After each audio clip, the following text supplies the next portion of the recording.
Bismillahir Rahmanir Rahim. In the name of Allah, the Gracious, Ever Merciful. All the distinguished guests, Assalamu alaikum wa rahmatullahi wa barakatuh. Peace and blessing of Allah be upon you all. First of all, I would like to take this opportunity to thank all of our guests who have accepted our invitation and joined us here this evening. In the world today, particularly in Western and developed nations, there is a great deal of heated debate about immigration and its effect on societies. Much of the debate centers around Muslims. Certain governments and members of the public fear a clash of civilization and believe that Muslims are a threat to their society and cannot integrate into the Western world. Before responding to this contention, it is important to define what exactly is meant by civilization. In this regard, I present the definition given by the second head of the Ahmadiyya Muslim community, which I fully concur with. According to the definition, civilization is the material progress and development of a society. Factors that indicate the strength of a civilization include its economic progress, the level of technological innovation, the advancement of the means of travel and communication, and the intellectual progress of the society. Furthermore, the efforts of a nation to foster peace and stability, whether by virtue of the law enforcement and military proficiency or by other means of, is also a measure of its civilization. Separate and distinct from civilization is a nation's culture.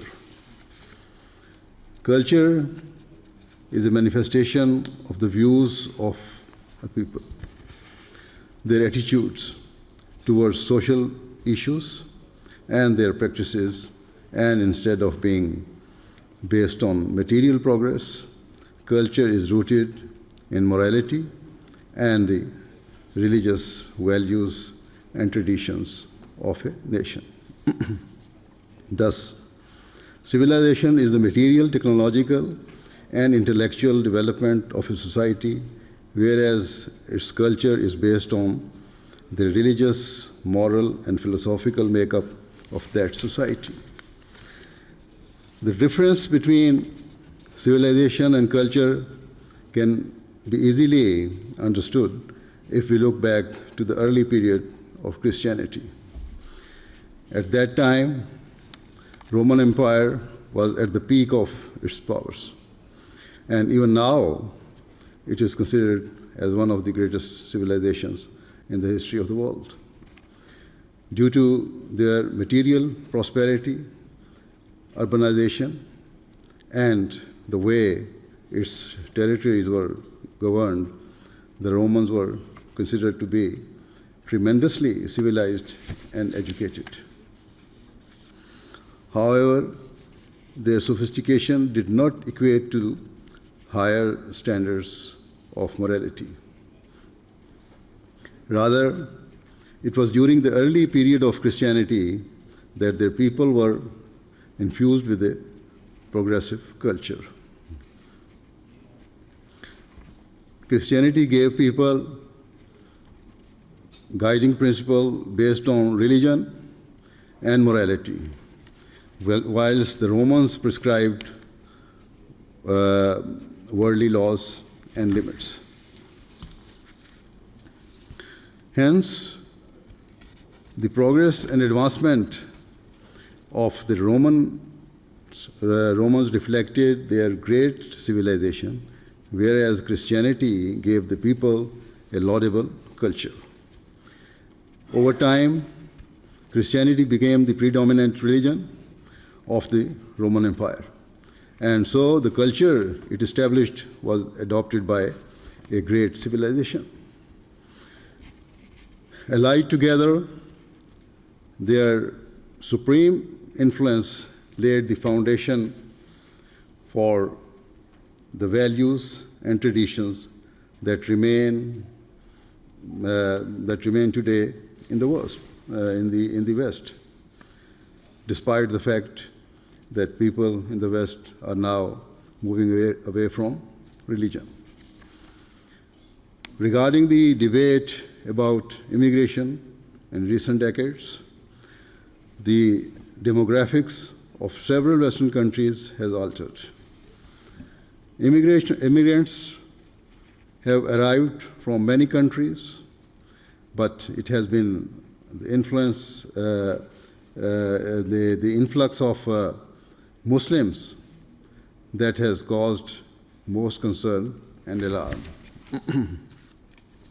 Many indigenous people fear that mass immigration from Muslim countries threatens their civilization, culture, and values, which have existed for many centuries. As I have explained, we consider civilization to be the material progress and advancement of society. And rather than disapprove, oppose, or deny the growth and development in the West, developing nations seek to emulate it. As a result, rather than Western civilization being cast aside, we are seeing the opposite. Due to the modern means of travel and communication, the world has become a global village. The advent of television, the mass media, and particularly the internet have meant that nothing now remains hidden in the world, and so people who live in economically deprived countries can see how those in affluent nations live. They are being influenced by Western civilization and desire to attain similar levels of material advancement and innovation. Thus, the assertion that Western or European civilization is threatened by the presence of Muslims does not hold water. Rather, Western civilization is influencing other parts of the world, and this includes the Muslim world. On the other hand, a fear that the religious and moral culture of the West could be threatened if Islam spreads in Europe is a more legitimate concern, and I shall now address this point. Firstly, it is undeniable that people are rapidly moving away from religion, and this trend is particularly acute in the West. In Western countries, wherever a census is conducted, it shows, whenever the census is conducted, it shows that people are less and less inclined towards religion or belief in God. Given this, I believe that the rapid increase of atheism is a far greater threat to Western culture than Islam. Western values are centuries old and based upon its religious traditions, and especially on its Christian and Jewish heritage. However, these religious values and cultural norms are under attack from those who oppose all forms of religion and faith. So, as a Muslim leader, I believe you should protect your heritage and culture by focusing your energies on arresting the decline in religion and bringing people back towards faith and belief, whether that be Christianity, Judaism, or any other. It should not be that in the name of advancement, those values and moral standards that have been part of society for many centuries are suddenly abandoned. I also believe that the decline in religion in the West is the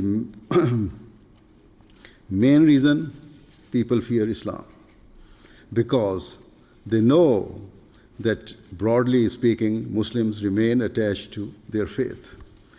In light of this, I wish to make it clear that despite what you hear or read in the media, there is no cause to fear Islam.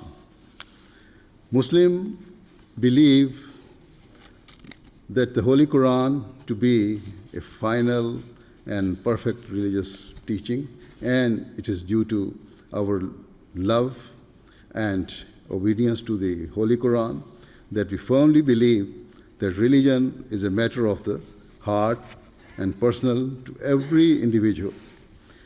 In chapter 2, verse 257, the Holy Quran has categorically stated that there should be no compulsion in matters of religions. Therefore, there is no need for non-Muslims to fear that Muslims will try to forcefully spread their beliefs or impose their views on this part of the world.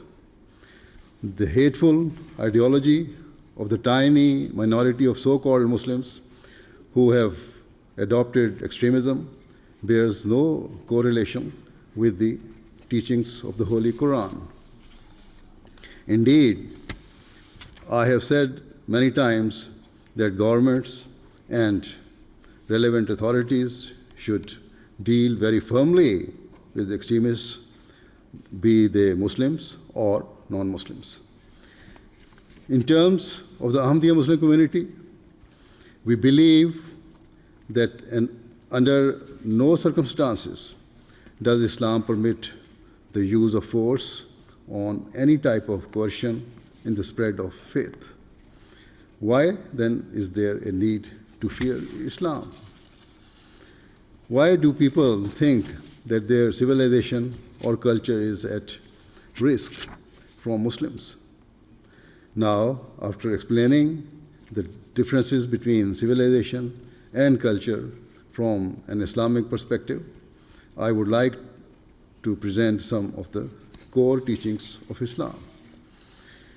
Many myths and misconceptions about Islam and its founder, peace and blessing of Allah be upon him, have spread, and whilst it is not possible to cover all aspects of Islamic teachings in the short time available, I would like to mention some of the rights of mankind that Islam has established.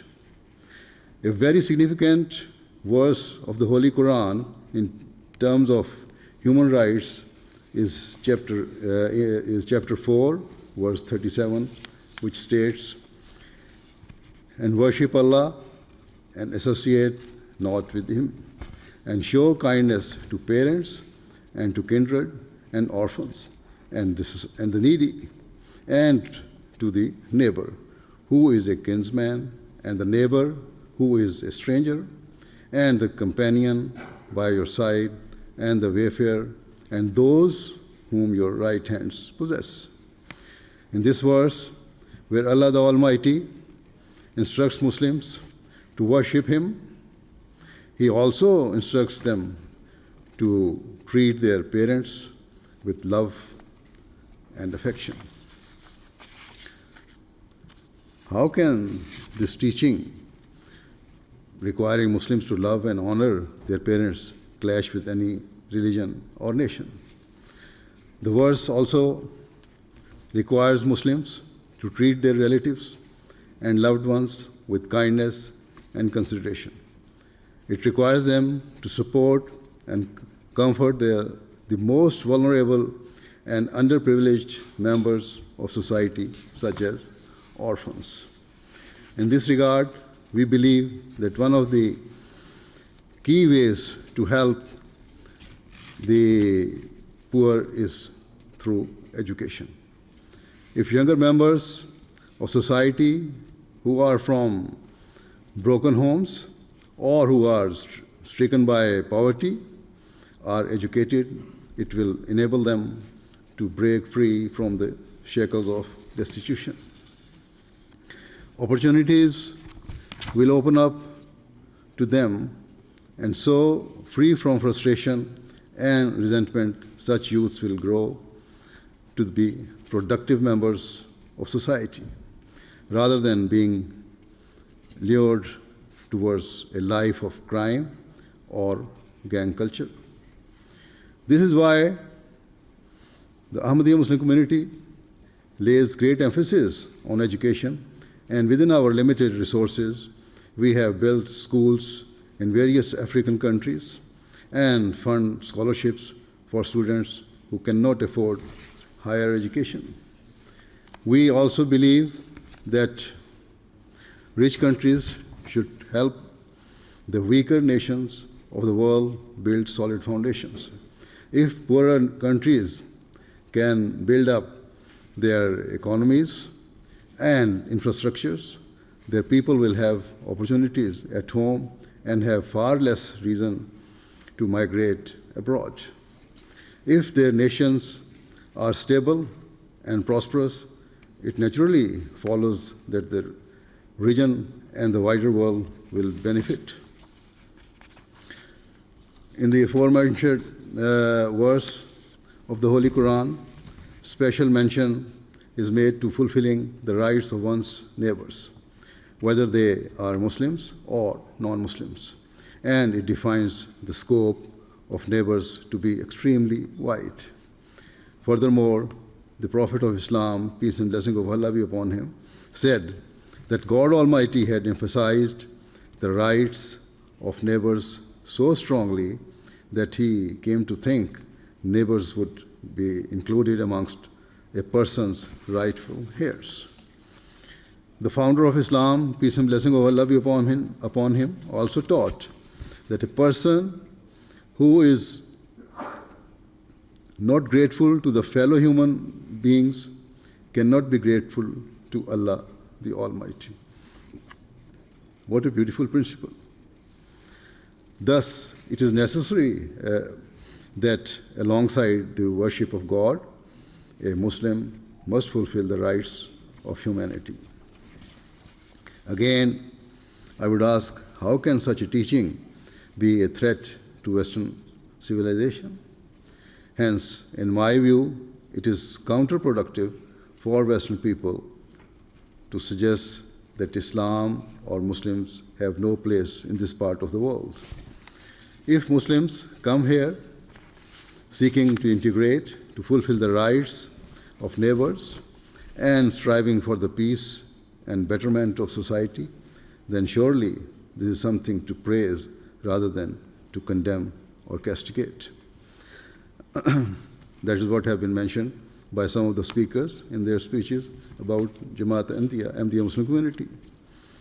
Moving on, some people argue or believe that Muslims are instructed to perform jihad, and so they fear they will come to the West and wage a violent war, seeking to enforce an Islamic civilization and culture and shatter the peace of society.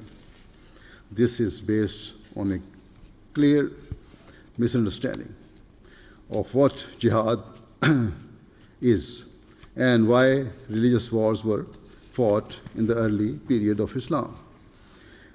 Islam is not a bloodthirsty or violent religion. Once a companion of the Holy Prophet Muhammad, peace and blessing of Allah be upon him, asked him to join the Muslim army so he could take part in jihad. The Prophet of Islam, peace and blessing of Allah be upon him, rejected his plea and said that because his parents were in a fragile state, he should remain at home and care for them, and that consider that to be his jihad. If the objective of jihad was conquest, bloodshed, and warfare, the Prophet of Islam, peace and blessing of Allah be upon him, would surely have taken up his offer and sought to bolster the Muslim army. I should clarify that whilst it is true that Muslim armies fought in some religious wars during the early period of Islam, this purpose was never to overpower, oppress, or compel people to accept Islam. Those wars were fought to protect the institution of religion and uphold principle of freedom of belief. In chapter 22, verse 40-41, the Holy Quran very clearly states that if the aggressors were not stopped, all churches, synagogues, temples, mosques, and other places of worship would be under grave threat, as the underlying intention of the disbelievers of Makkah was to destroy all traces of religion from the face of the earth. This proves that Islam protects all the religions. Then, with regard to bringing up our children, chapter 6, verse 152 of the Holy Quran states that Muslims must not slay their children. This commandment instructs Muslims to nourish their children with love and affection, to morally guide them and to educate them so that they grow to become highly competent and moral individuals who are assets to their community and nation. Similarly, Islam has taught Muslims to defend the rights of vulnerable members of society. For example, in chapter 4, verse 7 of the Holy Quran, Muslims are obliged to protect orphan children from exploitation and to guard their inheritance with integrity until they reach an age where they can manage it themselves. Furthermore, another very common allegation in the Western world is that Muslims do not respect women or their rights.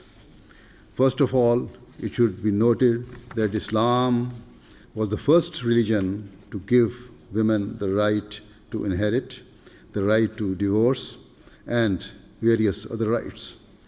In addition, Islam emphasizes the vast importance of educating girls and giving them opportunities for personal growth and development. Moreover, in a famous saying of the Holy Prophet of Islam, peace and blessing of Allah be upon him, said that paradise lies under the feet of one's mother. These words illustrate the momentous role women play in society and their unique and distinguished status in society. Mothers are the people who have the power and influence to turn their nations into a heaven on earth, and who can unlock the doors to an eternal paradise for their children. Furthermore, in chapter 4, verse 20, the Holy Quran has stated that Muslim men must treat their wives lovingly and respectfully. In Western countries, not a day goes by without reports of the police or the courts being forced to intervene and deal with horrifying cases of domestic abuse. Various studies and reports, such as the 2018 report by the Office of National Statistics in the UK, prove that such crimes are not linked to any religion And another recent report has shown that the same is true here in Germany. Thus, it is entirely unjust to brand Islam as a misogynistic religion. Islam also requires its followers to respect the religious sentiments and beliefs of other people. The Covenant of Medina was a true illustration of this teaching, where the Torah was recognized and respected as the law-bearing book of the Jews. Islam has even established the rights of a person's enemies and opponents, whereby chapter 2, verse 191 of the Holy Quran states that no injustice or transgression should be done against one's enemy even during a state of war. Regrettably, in today's world, which proudly boasts of being more civilized and advanced than any previous era, individuals and countries disregard the rights of their opponents as a matter of routine and perpetrate huge cruelties and waste no opportunity for revenge. In chapter 5, verse 9 of the Holy Quran, Allah the Almighty has proclaimed that the enmity of a nation or people should never incite a person to sacrifice the principles of justice and equity. Rather, Islam teaches that in all circumstances, no matter how challenging, you must remain firmly attached to the principles of justice and integrity and never be motivated by a desire for vengeance.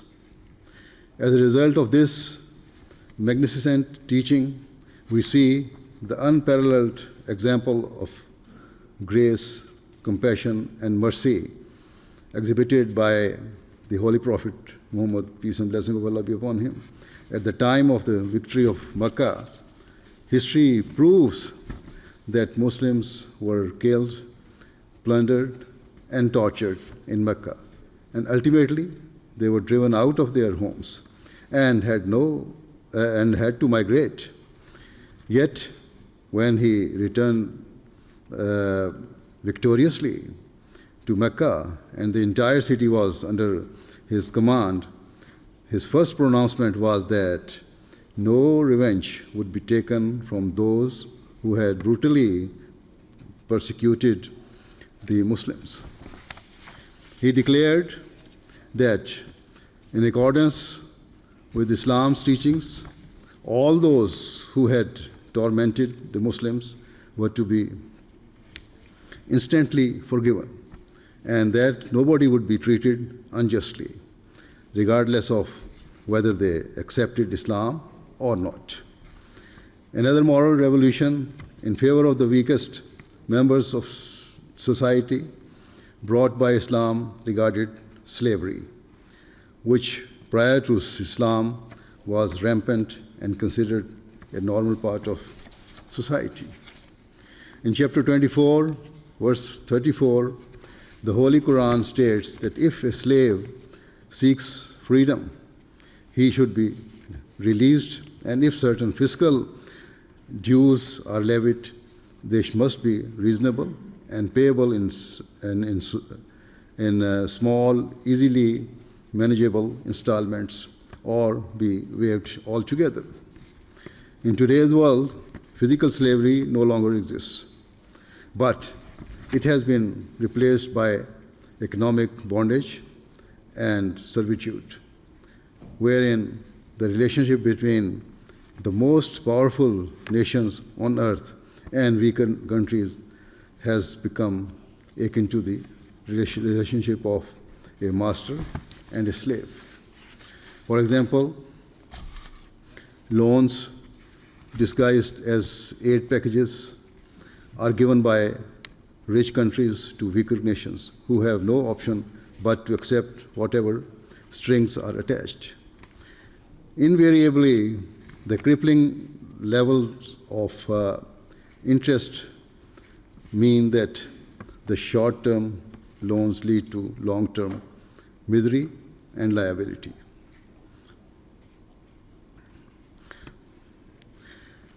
The end result is that the defaulting country has no choice but to bend to the will of the dominant nation. Such slavery is utterly immoral. From the outset, Islam also established the rights of non-Muslims and conscript Muslims to show restraint for the sake of the peace and unity of society. For example, chapter 6, verse 109, the Holy Quran declares that Muslims should not even speak against the idols of non-religious people because it could provoke them to speak against Allah the Almighty. In the short time available, I have mentioned only a few points that illustrate the right of humanity that have been established by Islam. I hope what I have said will have reassured you that Islam is not a threat to Western civilization or its culture. If there are any Muslims who usurp the rights of non-Muslims, it is only because they reject Islam's teachings or are wholly ignorant of them. In conclusion, it is clear we are living in a world that is on tenterhook, and I fear the precarious situation we are facing could escalate at any time. People must realize that words can have far-reaching consequences, and so, rather than speaking of a clash of civilization or needlessly ratcheting up tensions between different communities, people should refrain from attacking the religious teachings of one another. Instead of seeking to place restrictions upon the expressions of faith, we should recognize that we are all part of one human race, more connected than ever before. We should embrace our diversity and focus on establishing unity so that long-term peace can develop in the world. However, currently we are seeing the opposite. Muslim and non-Muslim countries alike are putting their own interests ahead of the interests of the wider world and are crossing all limits of fairness and morality in pursuit of their goals. Reminiscent of the dark days of the past, opposing blocs and alliances are forming, and it seems as though the world is hell-bent on inviting its destruction. Today, there are a host of countries who have acquired nuclear bombs or other destructive weapons that have the potential to destroy civilization as we know it. Who is to say that these weapons will never be used or will not end up in the wrong hands? If nuclear weapons are ever used, it will not just be us who bear the consequences. Rather, our children and future generations will have to suffer for our sins. Generations of children will be born with intellectual and physical disabilities and have their hopes and dreams shattered through no fault of their own. Is that the parting legacy we wish to bequeath to those who follow us? Surely not. Thus, instead of fanning flames of hatred, whether based on religious or ethnic differences or for political objectives, We must recognize the warning signs and change our ways before it is too late. Let us all, irrespective of our differences, join together and work with a spirit of mutual respect, tolerance, and affection for the peace of the world and to promote freedom of belief. With these words, I would like to thank you once again for joining us this evening. Thank you very much.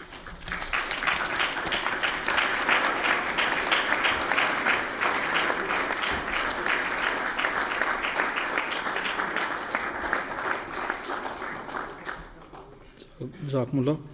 Meine Damen und Herren, zum Abschluss dieser Veranstaltung wird Seine Heiligkeit jetzt traditionsgemäß ein stilles Gebet leiten. Sie können daran gerne auf die von Ihnen gewünschte Art teilnehmen. Anschließend sind Sie alle zum Abendessen herzlich eingeladen. Dua. Dua.